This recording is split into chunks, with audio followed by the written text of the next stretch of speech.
Bueno, siguiendo con los fármacos de uso hipnótico, vamos a abordar los dos últimos grupos de fármacos. En los fármacos, los barbitúricos, que son viejos amigos nuestros. En realidad, la anestesia en los últimos 50 años han sido los hipnóticos de uso endovenoso más, de administración endovenosa de uso más frecuente hasta la aparición del propofol en la década del 80 y su popularización posterior. Eh, el barbitúrico de uso más frecuente, de hecho, prácticamente de uso exclusivo, es el tiopental. El resto de los barbitúricos han quedado en desuso. El metoxital, que era el barbitúrico del perfil más favorable para su uso como fármaco anestésico general, está prácticamente abandonado su uso. Una pequeña reseña histórica: el primer barbitúrico es el exobarbital, con importantes efectos excitatorios en su uso, por lo que fue abandonado en anestesia hasta que en el 34 estos dos señores introducen el tiopental, ¿verdad? Y su uso en Pearl Harbor se conoce como el debut en sociedad del tiopental, aunque no fue un debut muy favorable debido a que, bueno, la falta de conocimiento sobre la cinética y la, y la dinámica, pero sobre todo sobre la cinética del tiopental, hizo que muchas personas murieran durante su uso, al punto de que muchos textos dicen que murió más gente por el uso de tiopental que por el ataque japonés, ¿verdad? Retrasó un poco su uso más popularizado, ¿verdad? Luego se comprendió cómo debía usarse el tiopental y esto cambió. Entre las características físico-químicas de los barbitúricos en general, podemos decir que son derivados del ácido barbitúrico.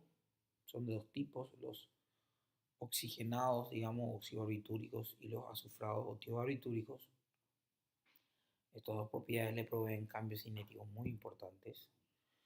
La tactoaminización permite que las formas reactivas, eh, que existan formas reactivas del ácido barbitúrico. Estas formas reactivas pueden componer sales solubles en un medio alcalino, y esto permite que puedan ser formuladas para el uso endovenoso. En la estructura química, las sustituciones del carbono 5, vamos a ver después, la molécula confiere en propiedades hipnóticas a los barbitúricos. Están formuladas, como ya dije, en sales sódicas en general, en virtud de la propiedad química que ya mencionamos más arriba. Se reconstituyen o se deben reconstituir en glucosa al 5% o suero salino, ¿verdad? Eh, También se puede hacer, sobre todo idealmente, en agua destilada, ¿sí? Para evitar la precipitación de las sales al inestabilizar el pH de la reconstitución, ¿sí? El pH tiene que ser alcalino, porque si se acidifica, se producen grumos. Una propiedad interesante de este fármaco, sobre todo en el caso del tiopental, es que son estables casi por una semana, ¿no? Si se mantienen refrigeradas luego de ser reconstituidas. O sea que una vez que uno usa todo su tiopental, no tiene que dejar en la mesa, tiene que guardar en la heladera. No se deben disolver el Ringer lactato, porque, como dijimos, la acidificación produce precipitación. Y también tiene una serie de incompatibilidades con el atracurio, el lecuronio y la succinilcolina. Alfentanilo y sulfentanilo no deben combinarse con dobuta o dopa. En general, evitar su uso con esketamina y midazolam, porque pueden producir precipitación, ¿ya? En, el, en la vía, e incluso inutilizar la vía periférica del paciente. Esto sería terrible si estamos en una secuencia rápida, por ejemplo. Entonces hay que tener en cuenta esto. Se puede hacer por la misma vía, por ejemplo, un arrocurio, claro que sí, pero hay que lavar primero esa vía, ¿sí? Lavarla bien. Aquí una molécula del ácido del octómero ceto y enol del ácido barbitúrico, lo que habíamos dicho. Aquí vemos también los sitios de sustitución de del ácido barbitúrico con actividad hipnótica, sobre todo el carbono 5, el 1 y el 2. El carbono 5, los grupos arilo y alquilo aumentan los efectos hipnóticos sedantes. Como ustedes ven, todos los grupos arilos y alquilos están puestos en el carbono 5. Acá podemos ver tres de los barbitúricos de uso más importantes en anestesia. Como les digo, sobre todo el tiopental es el que persiste, el resto ya se ha abandonado. Si hay un grupo fenilo, ya estos se potencian los efectos anticonvulsivantes de los barbitúricos y la prolongación de las cadenas aumenta sus propiedades hipnóticas, las más hidrófobas. Entre los datos, cuando nos referimos aquí a la dinámica, nos estamos refiriendo específicamente al tiopental. En el sistema nervioso central actúan a menos a dos niveles. Primero, en los receptores GABA-A como agonistas directos, favoreciendo la corriente de cloruro y de esta manera hiperpolarizando la neurona y aumentando su umbral de excitación, ¿sí? Entonces, esto es similar a todos los fármacos hipnóticos venosos. También inhibiendo la transmisión sináptica de los neurotransmisores excitatorios como el glutamato, el acetilcolina o la glicina. Estos fármacos son potentes agentes de disminución del consumo de oxígeno metabólico cerebral, ¿no? A través de una supresión casi total o total de la actividad del electroencefalograma, es posible disminuir casi un poquito más del 50% el consumo de oxígeno cerebral, eh, y de esta manera conseguir una disminución del flujo sanguíneo y de la PIC muy importante con efectos de protección cerebral obvios. Aunque hay que tener cuidado al usar estos fármacos tanto en bolo o en la carga en UCI para la inducción de coma barbitúrico, porque alteran importantemente la presión arterial media, eso vamos a ver después, y de esta manera la presión de perfusión cerebral. Aunque la presión de perfusión cerebral pudiera mantenerse a expensas de una caída más importante de la PIC en proporción a la PAP, ¿verdad? Ya dijimos, posee un importante efecto neuroprotector. Su uso es muy frecuente en UCI, en la inducción de coma barbitúricos en estados epilépticos o, por ejemplo, en pacientes con trauma cráneoencefálico masivo en el que estamos con problemas de control de la presión intracraneana. Otro efecto muy importante y favorable que mejora su uso, que es ideal, por ejemplo, en escenarios de secuencia rápida, es su rápido tiempo de acción. Uno puede inducir anestesia general prácticamente en 30 a 45 segundos, lo cual le hace un fármaco inductor muy interesante para la secuencia rápida siempre que el paciente no tenga contraindicaciones serias. Para tal efecto, en pediatría es muy interesante esto, porque ustedes saben, es muy importante el tiempo de apnea tolerado por los niños es mucho menor al tiempo de apnea tolerado por los adultos. Así que es deseable tener un hipnótico que nos lleve a anestesia general mucho antes que en el adulto y sobre todo sin dolor. Entre los efectos cardiovasculares del barbitúrico, aquí están nuestros principales problemas en relación al tiopental, ¿sí?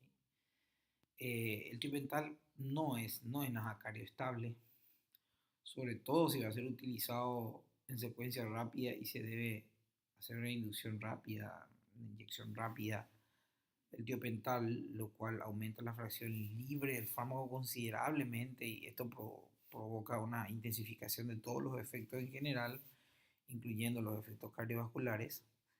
Pero básicamente la inestabilidad hemodinámica que puede provocar el tiopental en el uso en este contexto tiene que ver con la vasodilatación periférica y secuestro volémico en compartimiento venoso tan importante que provoca miazolam.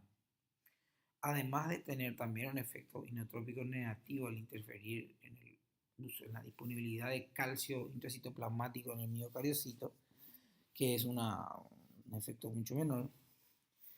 el efecto que predomina claramente es la vasodilatación con secuestro venoso. La vasodilatación con secuestro venoso produce una disminución de la precarga con aumento de la capacitancia y esto mejora o reduce el gasto cardíaco. Además, también hay una reducción en el flujo simpático eferente desde el sistema nervioso central. La taquicardia por varoreflejo es un problema importante en el uso de tiopental debido fundamentalmente a que, como ustedes sabrán, imagínense ahora el escenario de combinación entre taquicardia y varoreflejo, taquicardia y hipotensión, es la combinación ideal para tener serios problemas en pacientes coronarios, ¿sí? Y en pacientes valvulares, ¿verdad? La estenosis mitroaórtica, sobre todo pacientes con estado de gasto fijo, la taquicardia les produce una descompensación brutal, ¿sí? Y en los coronarios, la taquicardia, sobre todo en combinaciones con reservas de hemoglobina, ahí al límite, pudiera presentar un desbalance de transporte y consumo y un infarto miocardial en la inducción. No es nada raro, ¿no? Yo ya he visto esto, en donde se precipita un infarto miocardio. Las variaciones ya son fundamentalmente en función de la dosis y la velocidad de inyección, ¿sí? Sobre todo esto tiene que ver con la fracción libre. Si uno inyecta una dosis alta a una velocidad grande, como por ejemplo una secuencia rápida en un paciente con alguna característica desfavorable en el que no es deseable alteración hemodinámica alguna, bueno, puede tener un escenario de crisis inmediatamente, ¿sí? No constituye una buena opción en pacientes hemodinámicamente inestables. Esto es categórico, sobre todo si son pacientes hipovolémicos, por lo que ya dijimos, y con serios disturbios del medio interno o seriamente consumidos. No estamos diciendo que es absolutamente imposible usar tiopental. Lo que estamos diciendo con estos pacientes hay que hacer los ajustes previos al uso del tiopental en caso de no tener otro hipnótico. Es decir, si está en hipovolémico, cargarlo, soportarlo con inotrópicos, etcétera, etcétera, para poder hacer un uso consciente, modificar la dosis de tiopental, reducirla o hacer una inyección más lenta de él de manera que la fracción libre disponible en cada momento sea menor. Y entonces sí se puede obtener una mitigación de los efectos hemodinámicos, que repito, son muy, muy importantes en el tiopental si es que no se tiene conciencia de estos escenarios, ¿sí? La taquicardia del tiopental es muy característica y está relacionada con el varoreflejo que no se ve abolido en el tiopental, como en el caso del propofol, por ejemplo, en donde la taquicardia no se observa, incluso hay veces que hay bradicardia, ¿sí? Entre los efectos respiratorios del tiopental se origina depresión respiratoria central relacionada con la dosis, ¿no? Como casi todos los otros hipnóticos, disminuyendo la frecuencia, el volumen minuto y obviamente también la sensibilidad al CO2. Es un fármaco que hay que evitar en lo posible en el EPOC, hacer los ajustes necesarios debido a que son mucho más sensibles estos pacientes a este fármaco. Y recordar ya que este fármaco libera histamina y pudiera precipitar importantes episodios de broncoespasmo si sobre todo, repito, ¿ya? Si sobre todo se utiliza sin prudencia, porque la liberación de histamina también es función del fármaco libre, es decir, de la velocidad y de la dosis, fundamentalmente de la velocidad. Entonces, si uno hace, por ejemplo, una secuencia rápida, en general inyecta bastante rápido el fármaco y eso produce un rush inmediatamente en los pacientes que tienen, por ejemplo, alergias importantes o asma, etcétera. Entonces, no perder de vista la liberación de histamina importante que produce este fármaco, que es otra de las cosas que puede convertirle en un precipitador de escenarios de crisis muy importante, si es que se pierde de vista este detalle. Por supuesto, las reacciones alérgicas a la liberación de histamina, entre los otros efectos, como ya dijimos, pacientes describen un sabor a ajo, cebolla luego de su uso. Puede producir irritación tisular local o necrosis si es que se infiltra la vía, no produce flebitis. Y la inyección arterial accidental es catastrófica, ¿sí? Es catastrófica, produce una arteritis brutal con trombosis, ¿ya? Lo ideal que hay que hacer es diluir rápidamente la dosis inyectada, través de una inyección de fisiológico, por ejemplo, y la administración de anticoagulantes para poder evitar la trombosis de la arteria. Es un evento crítico, hay que tener mucho cuidado en los pacientes en los que se hace, en los que se tiene un acceso arterial. En la cinética, el tiopental es un fármaco que se metaboliza en el hígado, que no deriva en metabolitos activos. Todos sus metabolitos son hidrosolubles de excreción urinaria, tiene un cociente de excreción hepática bastante bajo. Tiene un inicio de acción 30 segundos, ya dijimos. Su duración de acción es de 5 a 10 minutos y sus efectos cesan por redistribución. Como ya habíamos dicho, la redistribución es el principal mecanismo a través del cual el tiopental, el paciente se recupera de los efectos hipnóticos del tiopental, ¿sí? Esto tiene que ver con la redistribución al compartimiento de intercambio rápido, ¿sí? Desde el volumen del compartimiento central y rápido muscular, ¿sí? Pero no hay que perder de vista que el tiopental es un fármaco sumamente lipofílico, fina la grasa, y presenta una muy importante acumulación en la infusión prolongada, ¿sí? Lo que hace que su uso en perfusión continua en anestesia no tenga ningún sentido, ¿sí? Cuidados intensivos, repito, en la inducción del glomo barbitúrico sí, no hay tanto problema porque uno efectivamente no tiene razones para apresurarse en despertar al paciente, perdón, como en anestesia, ¿sí? Entonces, bueno, uno tiene más flexibilidad en ese tema, pero en anestesias el uso de dosis repetidas luego del bolo de inducción o de perfusión continua prolonga bastante su tiempo de acción.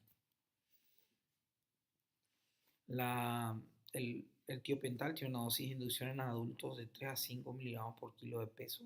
Esto obviamente debe ser ajustado en pacientes añosos, en pacientes con estado hemodinámico lábil. De hecho, en esos pacientes estaría contraindicado hasta no compensar a estos pacientes. Y en los niños la dosis se incrementa hasta incluso 7 miligramos por kilo de peso. Es un inductor de anestesia general, así que su uso está limitado prácticamente a la inducción, no al mantenimiento, como ya dijimos, por su problema con la perfusión. La contraindicación absoluta que hay que recordar son los pacientes con porfiria aguda e intermitente. Puede precipitar una crisis de porfiria brutal, así que no hay que utilizar estos fármacos en estos pacientes nunca. Entre las contraindicaciones relativas que podríamos citar más importantes, ya dijimos el shock hipovolémico, aunque el Miller cita esto como una contraindicación absoluta, uno puede, compensando el shock, soportando la amina vasoactiva, etcétera, y modificando la dosis y la velocidad de inyección, utilizar el tiopental sin mayores problemas, ¿sí? También en la inestabilidad hemodinámica, en la alergia, en el asma, haciendo las mismas modificaciones. Lo que hay que saber es cómo usar la droga, ¿sí? Pero obviamente, si uno tiene cualquiera de estas contraindicaciones relativas y tuviera en su arsenal algún otro medicamento con un perfil más favorable, no se justifica ningún ensayo con el tiopental. Brevemente vamos a hablar sobre el etominato. El etominato es un fármaco que se introdujo en 1972 a la práctica clínica con un perfil farmacológico que lo hizo popular inmediatamente y desarrolló un uso masivo del fármaco en la década del 70. Luego, en la década del 80, una serie de editoriales publicados acerca de los efectos sobre la síntesis del cortisol y otros efectos como las náuseas y vómitos, el dolor de la inyección, etcétera, y las micronías desagradables que producía el etominato durante la inducción, hizo que su uso decayera totalmente, al punto de que, bueno, yo no sé si se está usando etominato en los vecinos. Aquí en un tiempo vino el fármaco, pero luego se dejó de usar totalmente, ¿sí? El interés por la droga, sin embargo, ha resurgido en los últimos años junto con nuevas evidencias de beneficio en su uso y sobre todo a partir de nuevas formulaciones y fármacos o profármacos de la droga, ¿sí? Un derivado miazólico con un pK relativamente bajo, hidrófobo a pH fisiológico, que viene formulado al 0,2% de propietilenglicol o en una emulsión lipídica, para aumentar su solubilidad. En la dinámica, es un hipnótico sin efecto analgésico que actúa sobre los receptores GABA, facilitando la acción de agonistas a dosis bajas, agonistas normales fisiológicos, o por acción agonista directa alostérica a dosis más altas. En el sistema nervioso central produce una reducción interesante e importante del consumo metabólico de oxígeno cerebral. Esto produce una disminución del flujo sanguíneo cerebral, una conservación o incluso un aumento de la presión de perfusión cerebral al no afectar la PAM, porque como ya verán, la virtud más importante del etomidato es su importante estabilidad cardiovascular, hemodinámica. Se ha asociado, sin embargo, el etomidato a episodios de convulsiones tónico-clónicas generalizadas y se conoce su actividad epileptogénica, así, para detectar focos epileptogénicos en la cirugía, en la neurocirugía de resección de focos. En los efectos cardiovasculares es donde está los aportes más importantes del etomidato, debido a que es un inductor de anestesia general casi sin efectos sobre el cardiovascular, que lo hace ideal en los pacientes coronarios o valvulares o con escasa reserva cardíaca, porque al no interferir sobre la actividad simpática y velorefleja prácticamente no hay eventos cardiovasculares mayores, lo que en secuencia rápida le hace un fármaco muy preferible sobre otros, sobre todo en estos pacientes. Además tiene un efecto menos acusado sobre la ventilación determinado, sí, incluso uno puede mantenerla espontánea, y no son histamino-liberadores. Sin embargo, sus efectos endocrinos importantes sobre la 11-beta hidroxilasa, que es la enzima que media la síntesis de cortisol, ¿ya?